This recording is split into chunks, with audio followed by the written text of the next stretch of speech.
जी हाँ दोस्तों, नमस्कार दोस्तों, आपका एक बार फिर से न्यूज स्टोरी यूट्यूब चैनल में बहुत बहुत स्वागत है। अगर दोस्तों आप इस यूट्यूब चैनल को पहली बार देख रहे हो तो लाल बटन को दबाकर सब्सक्राइब जरूर करें और साथ ही घंटे के बेल आइकन को भी जरूर दबाएं ताकि जो भी वीडियो डाले उसकी सूचना आपको सबसे पहले मिलती रहे। दोस्तों आपको यहाँ पर राज्य देश विदेश के हर प्रकार की काम की पल पल की खबरें बताई जाएगी। तो आप भी अपने राज्य देश विदेश की हर बड़ी खबरें देखना चाहती हो तो वीडियो को शुरू से अंत तक पूरा जरूर देखना। और साथ ही दोस्तों हम बात करेंगे कोविड-19 और लॉकडाउन और कुछ पीएम मोदी और राज्य सरकारों से भी कुछ बड़ी घोषणाएं की गई है जो कि एक एक कर सभी बड़ी खबरों के बारे में हम विस्तार से इस वीडियो में जानेंगे। जी दोस्तों, तो चलिए तो आज की पहली बड़ी खबर की बात करते हैं।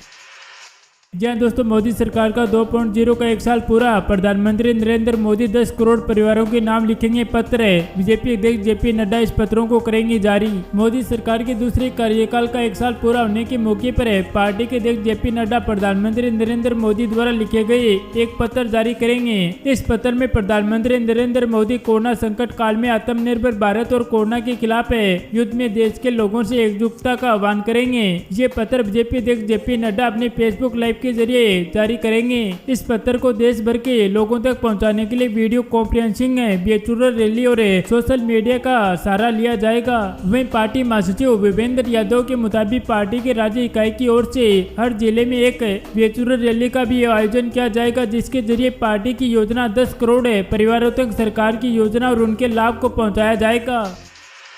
जहाँ दोस्तों अगली खबर की बात करते हैं, सुप्रीम कोर्ट का आदेश है, राज्य सरकारें देगी प्रवासी मजदूरों का किराया और खाना। जहाँ दोस्तों प्रवासी मजदूरों के मामले में सुप्रीम कोर्ट ने कहा कि मजदूरों से ट्रेन और बस का कोई भी किराया नहीं लिया जाएगा, राज्य सरकार किराया दे। इसके साथ ही ये भी कहा गया कि जो जहाँ फंसा है उसे वहाँ की राज्य सरकार भोजन दे, उन तक जानकारी पहुँचाई जाए कि मदद कहाँ तक उपलब्ध है। वहीं सुप्रीम कोर्ट ने अपने फैसले में कहा कि प्रवासी श्रमिकों से ट्रेन या बस का कोई भी किराया नहीं लिया जाएगा। अदालत ने कहा कि विभिन्न स्थानों पर फंसे हुए सभी प्रवासी मजदूर कामगारों को संबंधित राज्यों और केंद्र शासित प्रदेशों द्वारा उन स्थानों पर भोजन उपलब्ध कराया जाएगा। इसके अलावा मजदूरों को ट्रेन या बसों में चढ़ने का समय भी बताया जाएगा।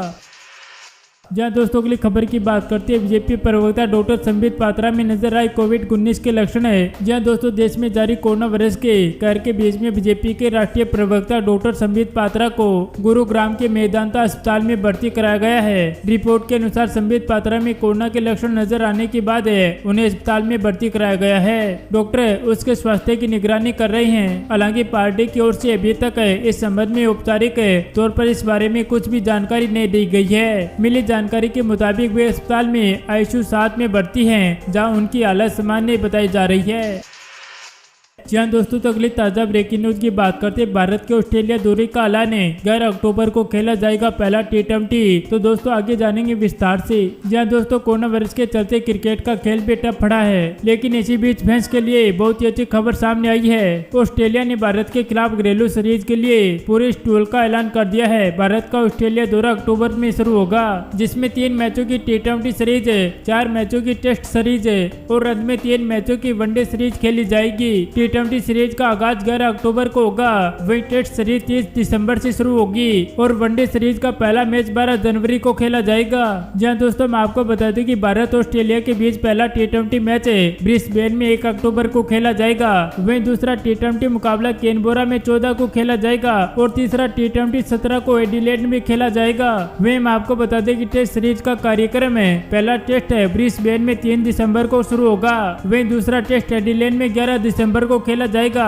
तीसरा टेस्ट 26 दिसंबर को मेलबर्न में होगा। सीरीज का आखिरी test match Sydney cricket ground में 3 जनवरी को शुरू होगा।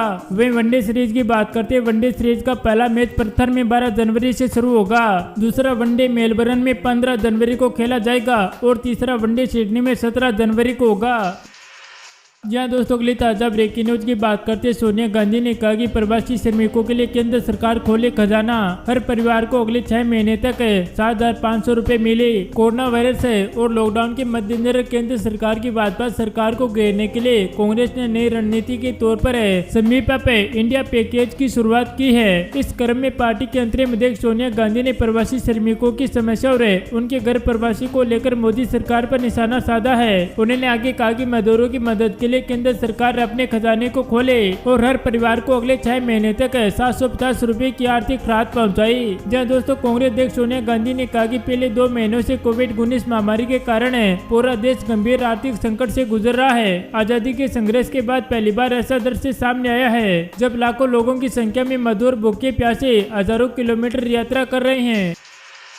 जहां दोस्तों के लिए ताजा ब्रेकिंग न्यूज की बात करते हैं, अयोध्या में राम मंदिर निर्माण शुरू करने के लिए पाकिस्तान ने भारत की आलोचना की। वहीं पाकिस्तान ने अयोध्या में बाबरी मस्जिद स्थल पर राम मंदिर का निर्माण शुरू करने के लिए भारत की आलोचना करते हुए कहा कि ये दर्शाता है कि देश में मुसलमान कैसे आशियों पर रखे जा रहे हैं। वहीं भारत के उच्चतम न्यायालय ने पिछले साल 9 नवम्बर को बाबरी मस्जिद राम मंदिर भूमि मालिकाना हक मामले में सुनवाई किए गए फैसले में कहा था कि पूरी 2.77 एकड़ विवादित भूमि रामलीला को सौंप देनी चाहिए, जो कि 3 वादियों में से एक है। 5 न्यायाधीशों की संविधान पीठ ने साथ ही केंद्र को निर्देश दिया था कि वह अयोध्या में एक मस्जिद के निर्माण के लिए 5 एकड़ जमीन सूत्री वक्त बोर्ड को आवंटित करें। जहां दोस्तों पाकिस्तानी विदेश मंत्रालय ने रात एक बयान में कहा कि ऐसे में जब पूरी दुनिया अपूर्वभूत कोविड-19 महामारी से जूझ रही है, आरएसएस भाजपा गठजोड़ हिंदुत्व के एजेंडे को आगे बढ़ा रहा है। उन्होंने आगे कहा, अयोध्या में ऐतिहासिक बाबरी मस्जिद स्थल पर 26 मई 2020 को मंदिर निर्माण की शुरुआत इस दिशा में एक और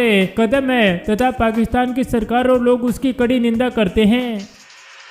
जहाँ दोस्तों के लिए खबर की बात करते हैं, क्या आप कार में सैनिटाइजर कैरी रखते हैं? जानिए कितना जानलेवा है कार में सैनिटाइजर रखना।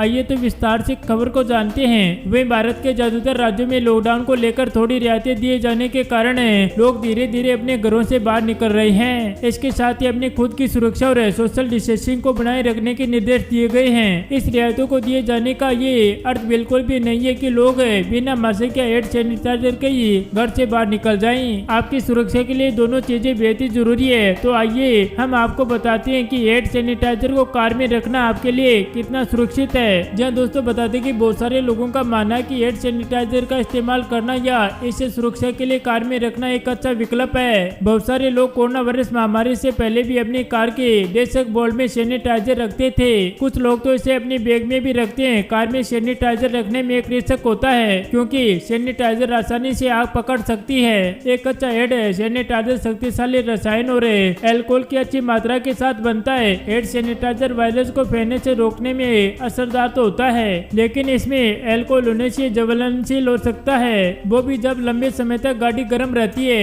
ये बिल्कुल ऐसा हो सकता है जब आप रसोई घर में खाना बना रही हो तो सैनिटाइजर का उपयोग करना सुरक्षा के लिहाज से उचित नहीं होता है। जहां दोस्तों के लिए खबर की बात करते हैं, केरल में इस दिन तक पहुंच सकता है मानसून। मौसम विभाग ने कहा कि स्थितियां बनी हुई है। जहां दोस्तों देश में गर्मी और लू का कहर जारी है और कई राज्यों में तापमान 45 डिग्री से ऊपर चला गया है। इसी बीच भारतीय मौसम विभाग ने संभावना जताते हुए कहा कि मानसून 1 जून तक केरल तक पहुँच सकता है और दक्षिणी पश्चिमी मानसून की शुरुआत के लिए स्थितियाँ उपयुक्त बनी हुई है। मौसम विभाग ने कहा कि 31 मई से 4 जून तक दक्षिणी पूर्व और आसपास के मध्य पूर्वी अरब सागर में एक कम दबाव का क्षेत्र बनने की संभावना है। इसे देखते हुए केरल के दक्षिणी पश्चिमी मानसून की शुरुआत के लिए 1 जून से परिस्थितियां अनुकूल होने की संभावना जताई गई है। साथ में यह भी कहा गया कि दक्षिणी पश्चिमी मानसून मालदीव और कोमियरन क्षेत्र के कुछ हिस्से, बंगाल की दक्षिणी खाड़ी के कुछ हिस्से, अंडमान सागर और अंडमान निकोबार द्वीप समूह के कुछ हिस्सों में आगे बढ़ रहा है। अगले 48 घंटों में मानसून मालदीव कोमोरियन इलाकों में पहुंच सकता है। जहां दोस्तों अगली खबर की बात करती, शिवराज मंत्रिमंडल के विस्तार के शपथ ग्रहण पर संकट है। राज्यसभा में 7 लोगों के कोरोना पॉजिटिव पाए जाने के बाद तलाशे जा रहे हैं विकल्प। जहां दोस्तों राजभवन भोपाल के 7 कर्मचारी के कोरोना पॉजिटिव पाने के बाद राजभवन तो सत्य में है, वहीं इसके साथ ही शिवराज की सरकार के विस्तार को लेकर नवनियुक्त मंत्रियों के शपथ समारोह पर संकट के बादल मंडराने लगे हैं। इसको लेकर प्रशासनिक अधिकारी राजभवन के खुले मैदान के साथ ही राजभवन के बाहर किसी अन्य स्थान पर शपथ ग्रहण समारोह के बारे में योजना बनाई जा रही है। जहां दोस्तों के लिए खबर की बात करते, देश के 40 करोड़ श्रमिकों के पास सीधे पहुंचेगी सरकार की मदद। जहां दोस्तों लॉकडाउन 1.0 के बाद जब विभिन्न राज्य सरकारों ने श्रमिकों के खातों में राशि डालने की घोषणा की तो हैरान करने वाले आंकड़े सामने आए थे। कई राज्य तो ऐसे रहे जहां पर लाखों लोगों की संख्या में भी पंजीकृत मजदूर नहीं मिले। सरकार उन्हें राहत राशि या दूसरी तरह की कोई भी आर्थिक मदद देना चाहे तो कैसे दें। अब प्रधानमंत्री कार्यालय ने इन मजदूरों की सूद भी निकाल लिया। देश में किसी भी सेक्टर में काम करने वाले असंगठित श्रमिकों का डाटा तैयार किया जाएगा। वहीं केंद्र और राज्य सरकार के पास किसी भी प्रकार की जानकारी नहीं थी कि कहां पर कितने मजदूर काम करते हैं। पता चला है कि 28 करोड़ मजदूर है, लेकिन इनमें से 40 करोड़ ऐसे हैं जो जिनका कहीं कोई भी पंजीकरण नहीं बना है। अगर दोस्तों वीडियो न्यूज आपको पसंद आए तो वीडियो को लाइक करें और वीडियो को अपने दोस्तों के साथ शेयर भी जरूर करें।